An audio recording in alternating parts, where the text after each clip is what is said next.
Let's start with the third part of the disaster management.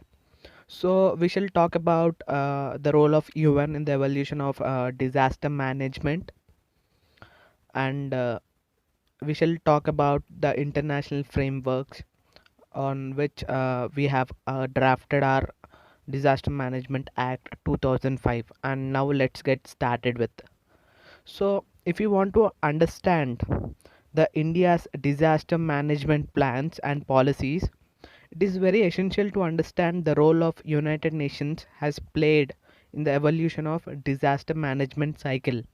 So in the first video we have talked about how the traditional model of disaster management underwent the paradigm shift in 1990s till 2000.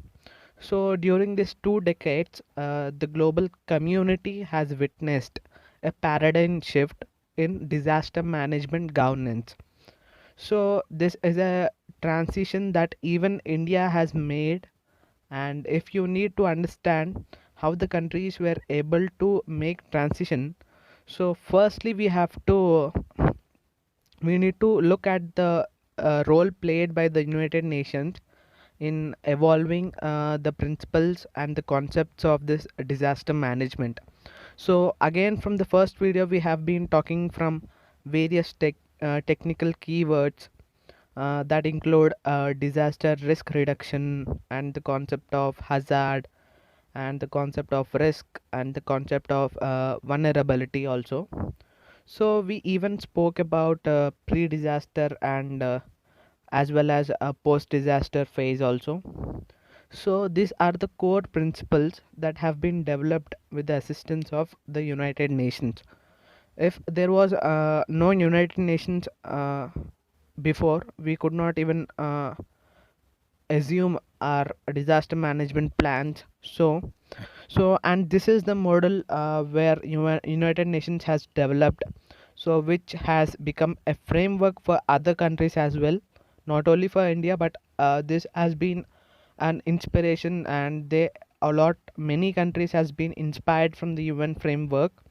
So uh, so uh, this framework has become a model for the other countries to follow when it comes to their respective national legislations.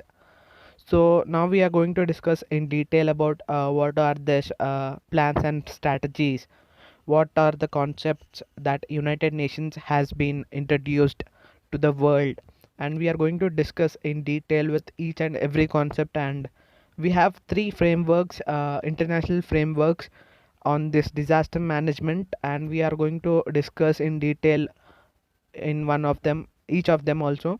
So now let's get started with that one.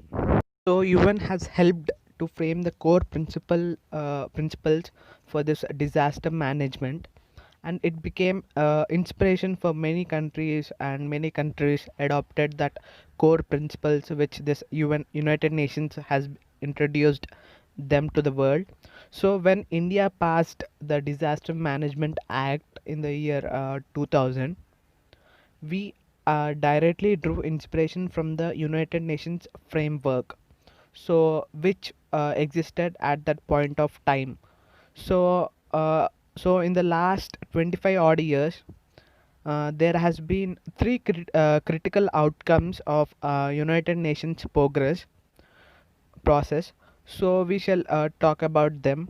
So we will also gain an insight to the transition that we have made from the traditional model of the disaster towards the modern way of disaster management.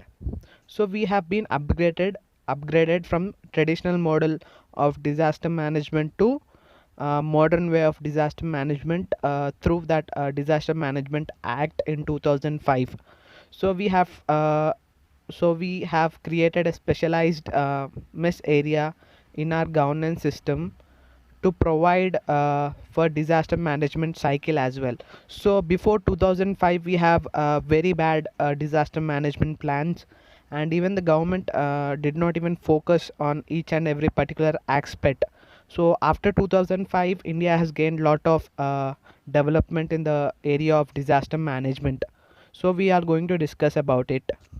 So now we are going to discuss about the prevalence of traditional approach prior to 1990s. So in 1990s, the United Nations declared that 1990s will be the decade as international decade of natural disasters reduction. So you have to make a note of it, and you have to remember this decade. It is 1990, and what is the decade is for is international decade of natural disasters and reduction. So there was a world conference on this disaster risk reduction, which gave birth to three crucial outcomes. So first one is Yokohama strategy, which was held in 1994, and the second one is Hogo framework for the action in 2005, and the third one is Sendai framework for the action in 2015. So all these three major outcomes under the disaster risk reduction, the summits were held in Japan itself. So first, all the three were held by United Nations itself, but the last two, the Hogai framework and the Sendai framework, were organized by a separate committee or separate an organization which was came from the United Nations. So the parent company is United Nations, but United Nations has created some one specific branch for to deal with this disaster management risks and which are associated with them. So now we are going to discuss about this each of this in detail, how the approach has been changed from the traditional way to the modern way in the disaster management. So now let us discuss about more about the disaster management model which existed before 1990s. So here we are referring to this model, 1990s model, as a traditional approach. So let us get an understanding on how this model has worked, this traditional approach has worked. So across the world, if you see across the world, the area of disaster management used to receive a ad hoc responses for the prospective governments. So what is the meaning of ad hoc? Ad hoc responses mean temporary thing, something temporary in nature, not permanent one. So if the disaster happens, then the government would take action. Unless any disaster happens, the government even will not consider this into consideration while framing their laws or framing their budget. So in the traditional approach, the disaster management was never given a priority nor the focus which it actually deserved. So and also in this phase, our belief was that the man-made factors or the human interference had no role to play in the insisting the natural disasters. We thought that there was no connection with the natural disasters and with the human-made factors. But the global community used to believe that natural disasters and man-made disasters are entirely separate events. In 1990s, our thinking, the world believed that the natural disasters are separate from the man-made disasters. So the human induced factors which are emerging largely out of our industrial and development activities were never factored into the calculation. So as a result, in the traditional model, there was no scope for the concept of like preparedness or for the inclusion of pre-disaster phase or pre-disaster management and the post-disaster management, and the pre-disaster phase was never utilized for mitigation and preparedness in 1990s. So authorities would sit and wait till the disaster would strike, and then they would proceed with the emergency response mechanism which has been set up to deal the crisis on ad hoc basis, that too on ad hoc basis. So ad hoc mean it means that something in temporary nature, not permanent in nature, it is only for temporary. So after the disaster, when we overcome the disaster, when the disaster has been completed, then no one will be caring about the disaster or how we have to plan for the next one. So that is the main ideology in 1990s. So if we talk about the traditional model, in the traditional model there was only focus was only on the emergency response. That means basically the focus was just on disaster phase, ongoing disaster phase. That is, in other terms, during the disaster phase. So now we have pre-disaster phase, during the disaster phase, and post-disaster phase. At 1990s, at the time of 1990s, we have only during the disaster phase. So there was no concept of pre-disaster and as well as post-disaster. So as a result, there was no consideration for pre-disaster cycle and post-disaster cycle. So in the absence of such holistic approach towards the disaster management, most of the developing countries and as well as developed countries, they used to bear the maximum impact of natural disasters. This is because when we talk about disasters or climate change or even global warming, etc., we need to understand the divide which exists between the developing world and the developed world. So because in the modern world disasters have been definitely accelerated by human development, the frequency and the magnitude of the disasters have been definitely gone up, and human development has a direct role to play in it. So in the recent times, if we see, the human intervention in the natural disasters has been increased. So because of the human interference in the destroying the environment or over exploitation, or take it in any sense, so because of the human intervention between the nature, the magnitude and the frequency of the natural disasters has been gradually increasing day by day. So in 1990s we don't even have a concept that human made or human factors will be causing for natural disasters. So there was a different approach when in 1990s as of now. So now the world has been developed with a latest technology, and everyone used to research on this particular topic in order to gain a greater understanding in these natural disasters. So now we came to a conclusion that the human made causes this, the frequency and the magnitude of these disasters. So if the angle was not recognized, then there would be ending up in posing a higher burden on the weaker countries and the weaker sections of a particular nations also. So because of human induced factors that we are talking about, uh, is largely something which has been contributed by developed nations. Like it is largely the western countries which has drawn the benefits of industrialization, and in turn they have caused significant damage to our ecology and even environment as well. So the western has been developed since before than our country independence. So they are ahead of all other nations.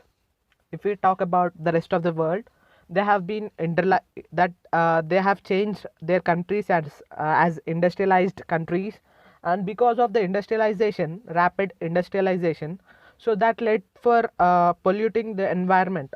So if we talk about the damage caused by the environment, we have to give priority for these western countries, as they are already industrialized, so they has been maximum makers of this pollution. So the maximum credit goes to the western countries.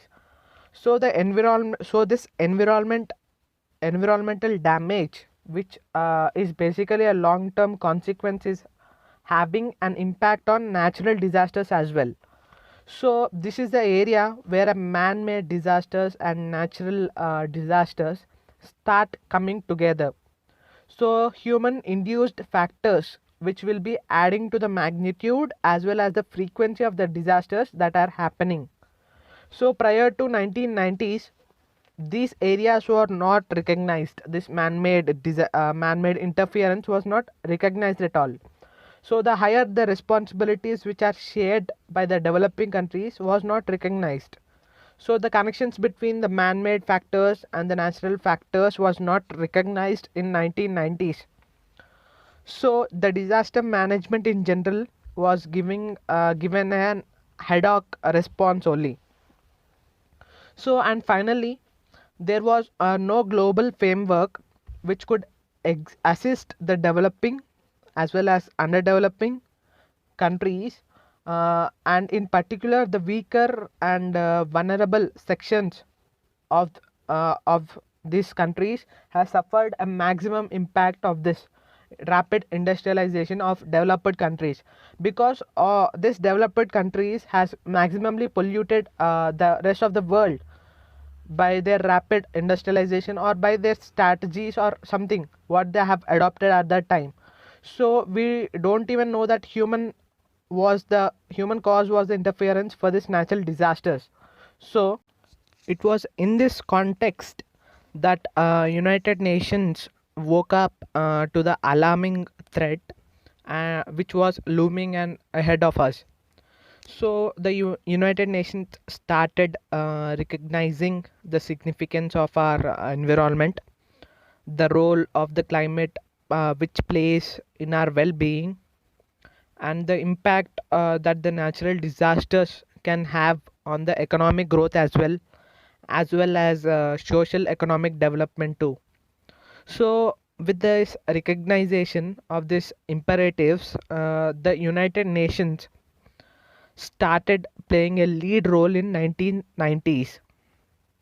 So why it played a lead role is to because to bring about the global framework to protect our environment and to deal with climate change as well as global warming, and come up with a concept of disaster risk reduction in order to reduce the impact of this natural disasters. So this was the reason we have witnessed the birth of Rio Earth Summit in 1992. So Rio Earth Summit in 1992 is considered as mother of all environment conventions till date.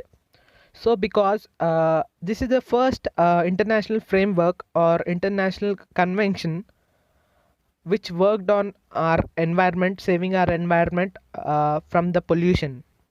So because it gave birth to a number of important platforms as well as protocols in which today is it is providing the leading direction to sustainable development and limiting the damage to this disaster impacts.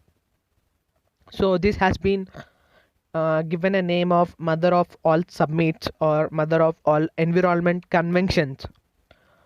So if we speak about this Rio Earth Summit, which was held in the year 1992, this has been framed many guidelines how a nation should go in regarding this perspective of disaster management as well. So this includes the Climate Change Convention and the Convention on Biological Diversity as well, CBN, and the Convention on Climate Change was United Nations Framework Convention on Climate Change, that is short formly called as UNFCCC. So and this also resulted in other convention as well as Agenda 21. So these all conventions has made as prepared our disaster management a successful disaster management strategy to reduce the impact. If we talk about the summit, there are three important outcomes of the summit. So there was a formal recognition which was given to the larger damage that the developed countries has caused to our environment. We are talking about the summit which I have previously discussed, Rio Earth Summit in 1992. So this has been created a major impact on this disaster management cycle in the creation of management cycle.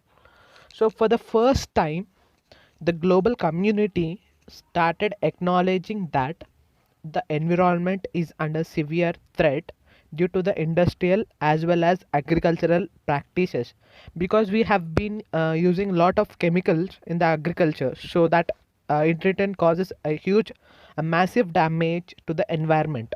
So that our emissions are causing significant damage to our ecosystem as well, and it accepted that climate change is a reality one. So because of the climate change, in turn can trigger a number of extreme events, and these extreme events, if they increase in the frequency and the magnitude, so they will be ending up causing a natural disaster.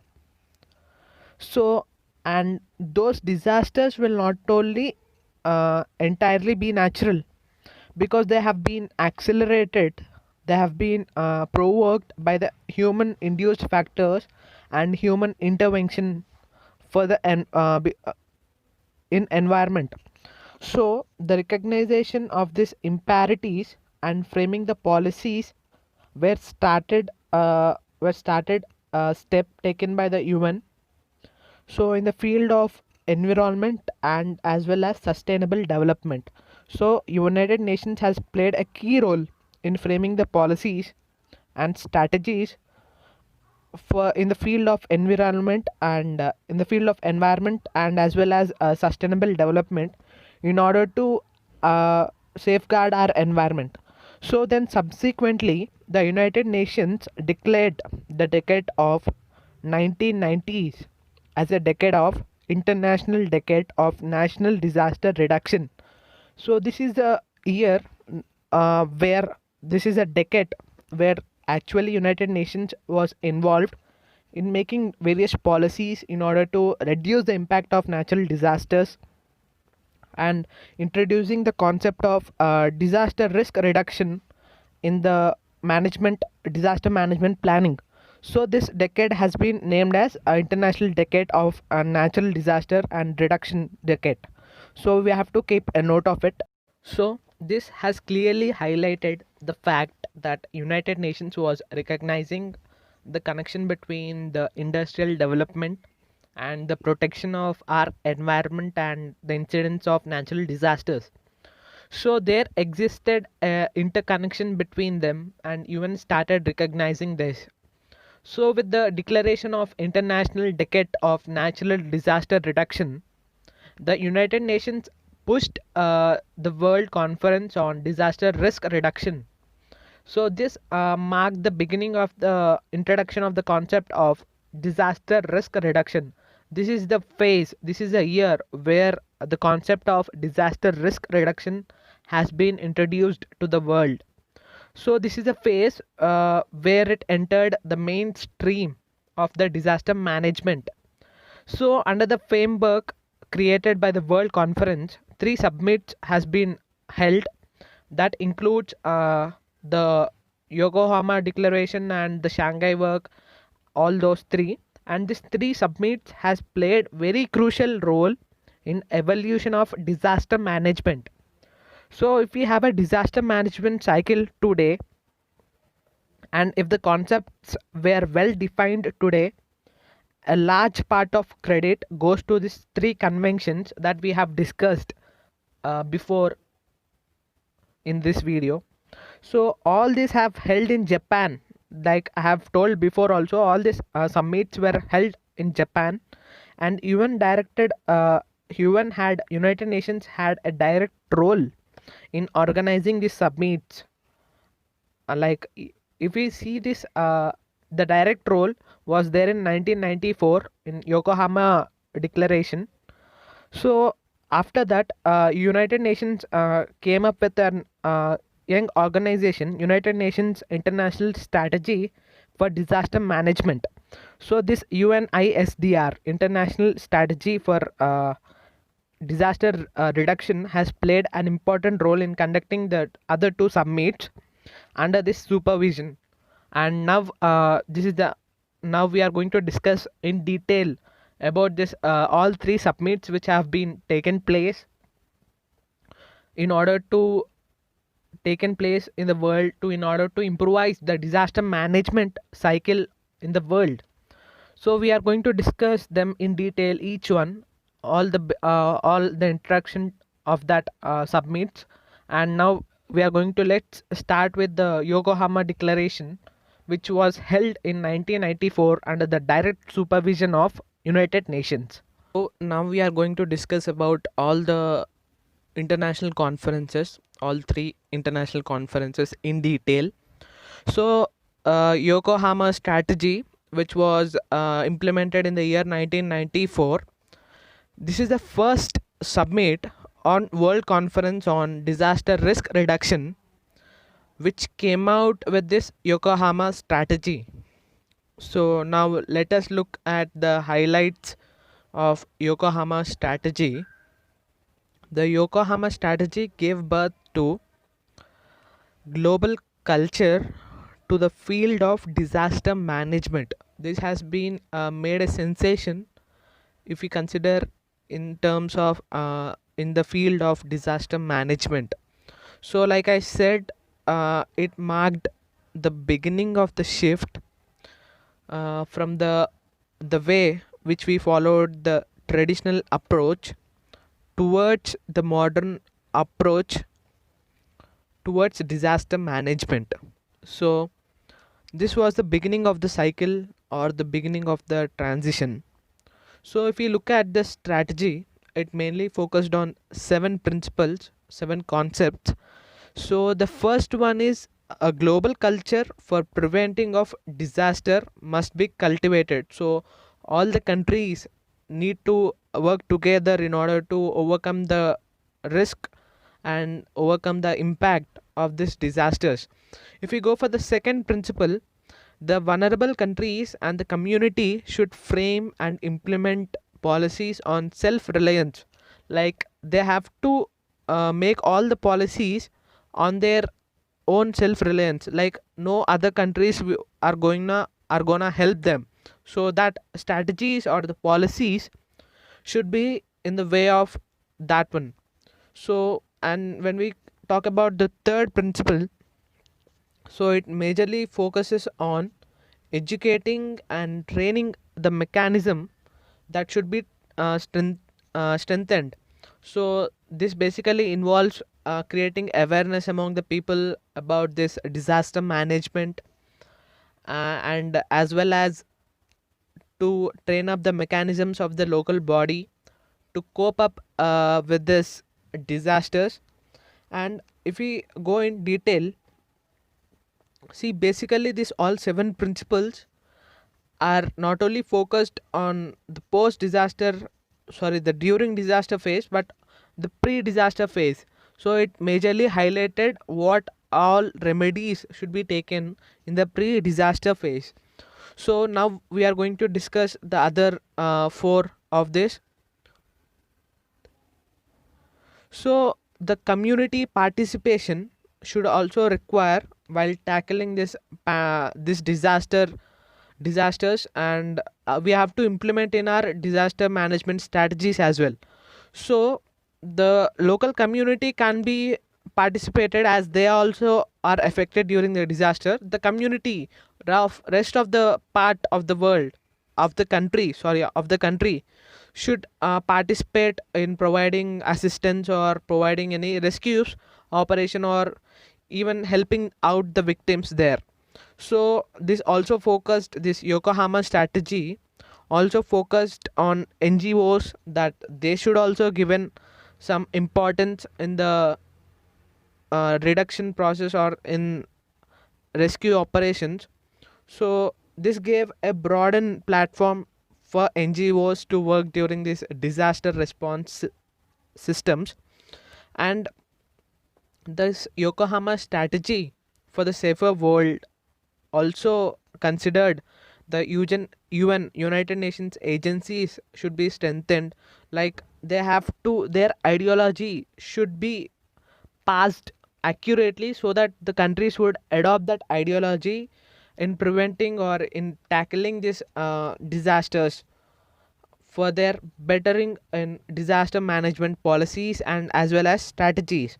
So the strategy helped in cultivating this culture not only among the government but also the civil society, the NGOs, and even the scientific institutions adopted the policies. So the beginning of global culture had helped in the field of this disaster management policies.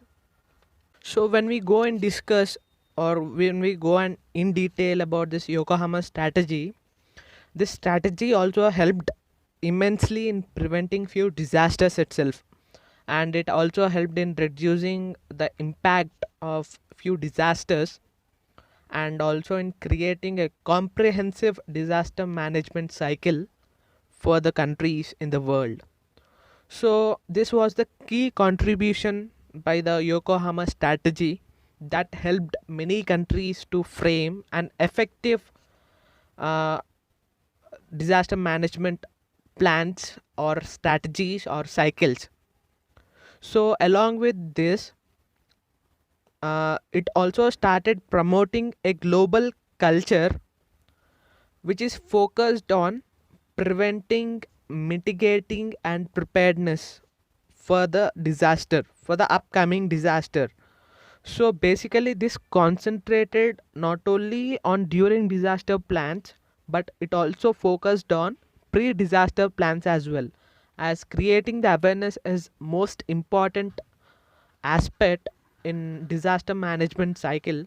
If we go and discuss about that cycle, because that creates an awareness among the people, awareness among the public to cope up with this disaster management, and it helps to reduce the impact of the disaster because we already are prepared with that. So even the strategy spoke about the need for a building self-reliance among the weaker countries and the weaker sections of the country. So there are many countries whose economy is not so strong, so they have to completely rely on their self-reliance, so they can't expect any help from external source, so they should plan their strategies as self-reliance policies. So these weaker countries include developing as well as underdeveloping countries, especially the small islands states in mainly in Indian Ocean region and in Pacific Ocean region, because this Indian Ocean and Pacific Ocean are more prone to the Pacific Ring of Fire, and that leads for uh, evolution of many disasters. So these are more vulnerable to disaster prone areas. So because of this, the small island states fully are full like this full states or islands are largely vulnerable to natural disasters. So if you take an example of Maldives or any other island states, small states, these atoll states, they are highly vulnerable to the variety of disasters, including this includes even the rising sea levels, which can be triggered by the climate change. So, if we talk about that one, that small countries should completely frame their policies on self-reliance, because no other external country is gonna help them. So they have to completely depend upon their own resources, upon their own monetary funds which they have. So the need for building self-reliance among these weaker countries was recognized in this Yokohama strategy, and the need for building self-reliance in weaker sections is also prioritized in this Yokohama strategy if we talk in detail. So this principle of self-reliance are very crucial for our country as well, because it is our home for large sections of vulnerable sections, as India is not only comprised of one section, so we have many sections who's who are having lacking in their financial assistance or financial stability. So we have to even take this self reliance into consideration while we are framing our policies or strategies towards the disaster management cycle to tackle the impact of the disasters. So as we discussed that the weaker sections will bear the maximum impact or maximum brunt of the natural disasters. So empower in order to empower the weaker sections and help them to override the impact of natural disasters. So the strategy of Yokohama also spoke about the capacity building which is required to be adopted by many countries in order to overcome the impact, in order to lessen the impact or the damage which is caused by these natural disasters, with uh, with addition to this human made factors contributing to this natural disasters. So the capacity building is all about create awareness creation. So it is about educating the public, the stakeholders, even the state should even give the stakeholderness to the NGOs as well as the private firms as well. So then it also includes training and resource management and acquiring the right equipment, and also all these accept aspects fall under the broadened domain of this capacity building. So if the capacity of the government agencies is enhanced, so if the capacity of the community is enhanced, it will definitely help to overcome the natural calamity which they are facing, present presently facing it. So it generally speaks about, no, not only the government should involve in this disaster response team, but also the NGOs, non-government organizations, as well as the private firms or the private sector companies should render their services, or should render their services voluntarily to overcome the disaster, this kind of disaster, and to lessen the impact of the disaster as well. So this principle discussed that we have to prepare a self-reliance methodology in order to overcome the effects impacts of the disaster. This Yokohama strategy serves a link to new aspect also, that is community participation.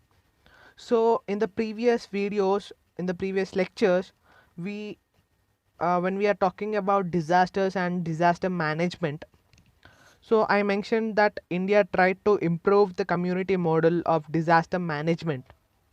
So especially to few disasters in particular, like earthquakes, cyclones, or tsunamis, etc., where there is large scale displacement, where we also witnessed. So the people will be displaced from one place to another during the times of these disasters. So this concept was an outcome which enshrined in the Yokohama strategy. The concept of community participation, it majorly focused on this aspect in order to lessen the impact of the disasters. So if we give a brief of this Yokohama declaration or strategy, which was taken place in 1994, all the countries adopted this strategy, and this Yokohama strategy also implemented proposed 10 principles, core principles, that we are going to discuss in detail with all the 10 principles. So this Yokohama strategy spoke about the recognized the role of NGO and civil society organizations could play a major role while in disaster management cycle, and they could also work along with the government machinery, and they should complement the resources of the state, so they can match or replicate the government machinery even in each and every phase of the disaster management cycle. So NGOs and civil society organizations, when they are backed by private sector, let's say corporate social responsibility, that would give to NGOs and civil society groups, so enormous resources that are that these NGOs can dispose. So also they can even utilize in the times of these disasters. If the corporate bodies donate large sums, large amounts to this NGOs, they can utilize them in this disaster times. So strengthening of UN agencies also focused in providing disaster relief and assistance to the countries in framing disaster management strategies as well. So our policies are inspired and motivated by this Yokohama strategy, and now we are going to discuss about the 10 core principles that were discussed in this Yokohama strategy. So here are the 10 principles. So first one is risk assessment, and second one is disaster prevention and preparedness. And if you go to the third principle, that is a major important principle, the policy and planning at national, regional and bilateral and multilateral and international levels. So we have to frame our policies so that all this national and international levels, it can help in strategizing their policies as well. And the capacity building it spoke about, and the early warnings and effective dis dissemination has been talked about. And the strategy spoke about the significance of community participation, led participation, and involvement of local community in creating disaster management cycle. So if we see the disaster, the community itself is severely affected, so it resources have already overwhelmed, so to deal with the natural calamity. But when we say about the community participation in disaster management, we are basically referring to pre and post disaster phase. So we are not only looking at community participation during the disaster phase, because the community itself is affected, it cannot bear with the damage which has been caused during the disaster time. So during the disaster, the assistance has to come from outside the disaster prone area, so it has to come from the external source. But the pre and post disaster phase, it is where the community participation can help in preventing and mitigating and in preparing for the disaster. So these are the principles, first five principles.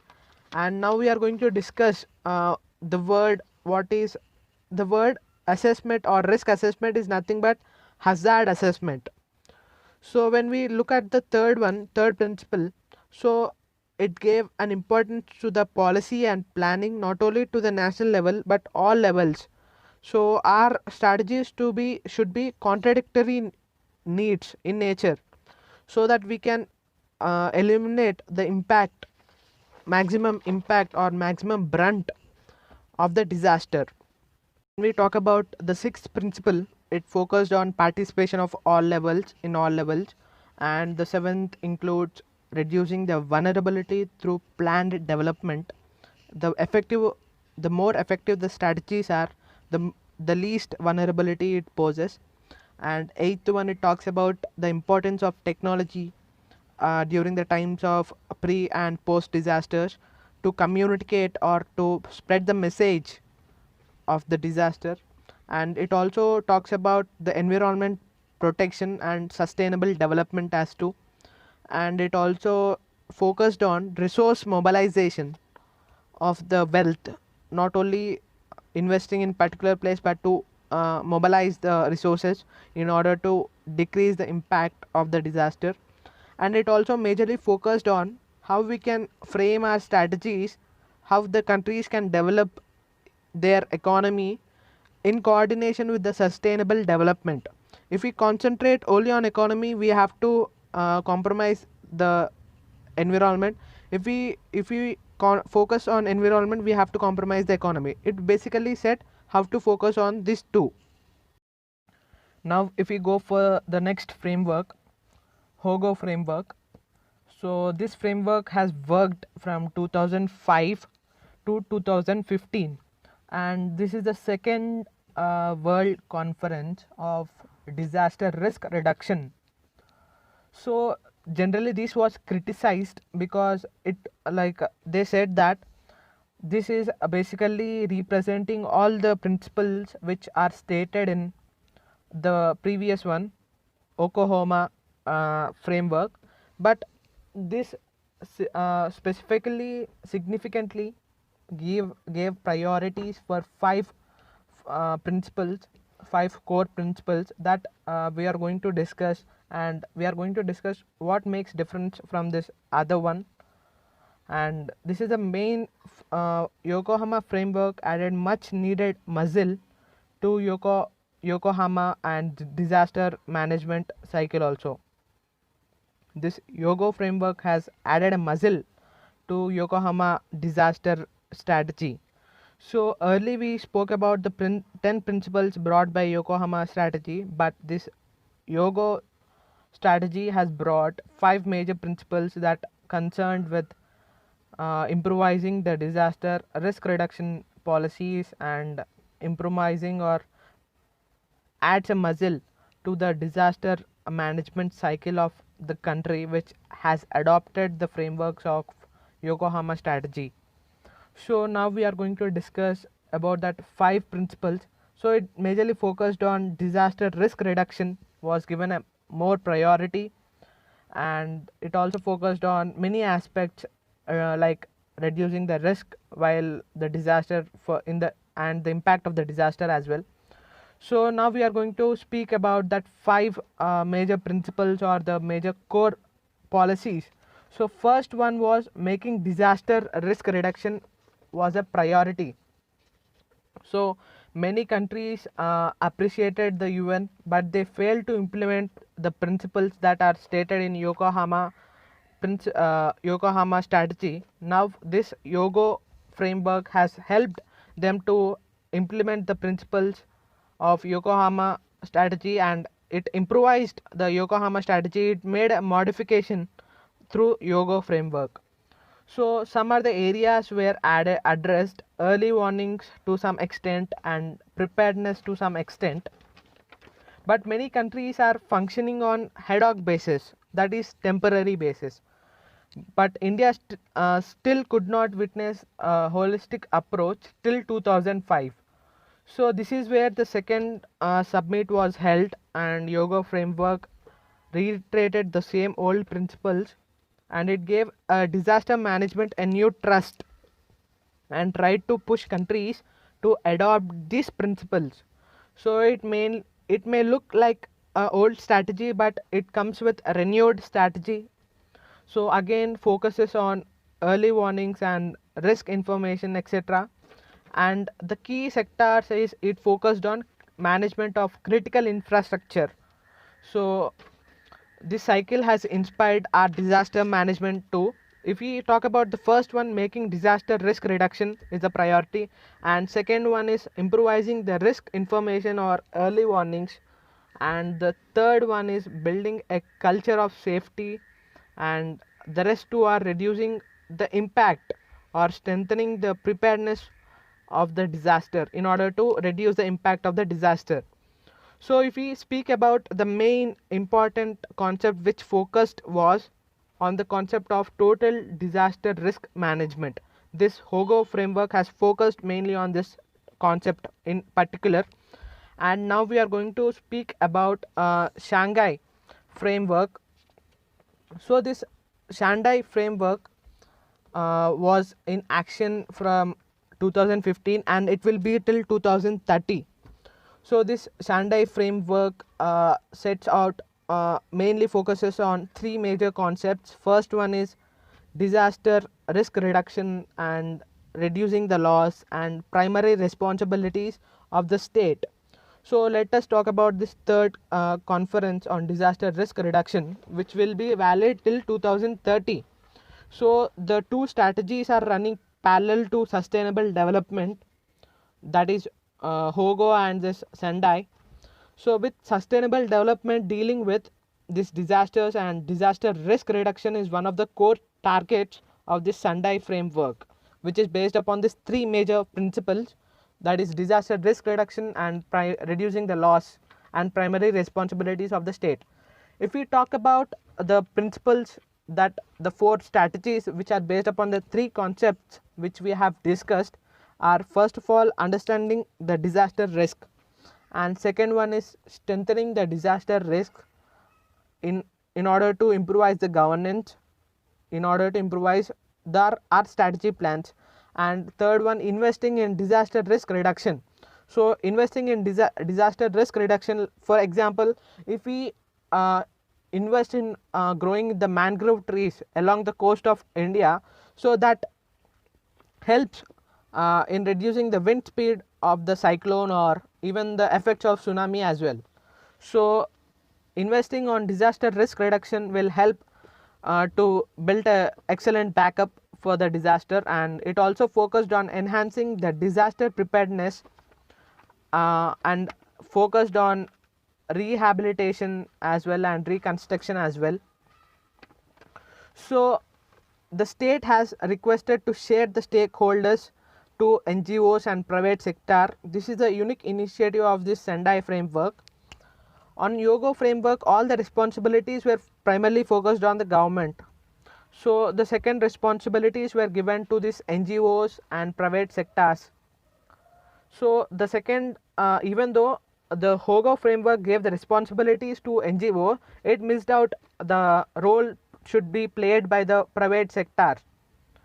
So because of this, the private sector can bring a number of changes, or it adds to the resources as well. So this can mobilize resources very effectively when compared with the state authorities, be let it be as a technical resource or the knowledge which is required to counter disaster, or even the financial resources. If we give power for this private institutions or private private sector, that help us to develop the financial resources or build a strong strategy for the rest of the uh, things. And it also focused on 7 principles and 7 targets which which we will discuss in detail. So under the 3 core areas, 4 priorities were listed. So if we talk about the first two, they are pre-disaster plans, and the third and fourth are post-disaster plans. So when we talk about the third principle here, so it gives authority for the district disaster management authority. So because of the investment helps in self-reliance among the local community, this is the major initiative which was brought in this Sendai framework. And it also focused, while we take about the Hogo framework, it only focused on pre-disaster and during disaster phase. So while we talk about this Sendai framework, it also focused not only on pre and during the disaster, but also the post-disaster plans as well, like building or rehabilitation. The main core principle which focused this Sendai framework was focused on built back better. This is the principle, this is the word which is used in this Sendai framework, and you should make a note of it. And it is very important to remember this built back better policy which was implemented by this Sendai framework. So if we talk about the strategies, the targets which this Sendai framework has implemented in this Sendai framework are concentrated mainly on substantially reduce the global disaster mortality. That means we have to reduce the loss which is caused for the human life. So if we talk about the second target is to reduce the number of affected people, might be we can consider the injured people or even the displaced people, displaced victims of this disaster. It also concentrated on reduction of this affected members. And the third one is reduce the direct disaster economic loss, like the impact which causes the natural disaster causes on the economic structure of a country. It concentrated on how to reduce this impact on this economic strategy. So it subsequently also concentrated how to reduce the disaster damage to the critical infrastructure and disruption of the basic services. So if the critical infrastructure like nuclear power plants or any other power plants, if there is any damage to this critical infrastructure, it leads to a massive destruction more than the natural disaster. So it basically concentrated how to reduce that critical impact on this critical infrastructure. And if we go for the fifth target, It also focused on increasing the number of countries with national and local disaster risk reduction strategies by 2030. All the countries did not adopt these strategies as of now. So it also basically concentrated that all the nations in the world should adopt the strategy in order to reduce the impact of these disasters. And while we go to the sixth one, it majorly focused on enhancing the international cooperation between the developing countries. So if there is any cooperation, so if one country is affected, the other country will be assisting either in technology, either in financial. So if we get any external assistance, that makes us that makes the reduction of the impact of the disaster, that helps a lot. So it also focused on this cooperation moment. And if we go for the last target which was stated in the Sendai framework, was to increase the availability of multi-hazard early warnings systems and disaster risk information, and even the assessment of the loss which was created during the past disasters by to the people by 2030. That makes us very that makes a preparedness for the upcoming disaster. So these are the principles which I have stated in the Sendai framework, and this is the end of the module. In this module we have discussed how the United Nations has participated in this framing this disaster management policies and various conventions which are followed in the world in adopting the better strategies for the disaster management cycle or disaster management strategies of the world.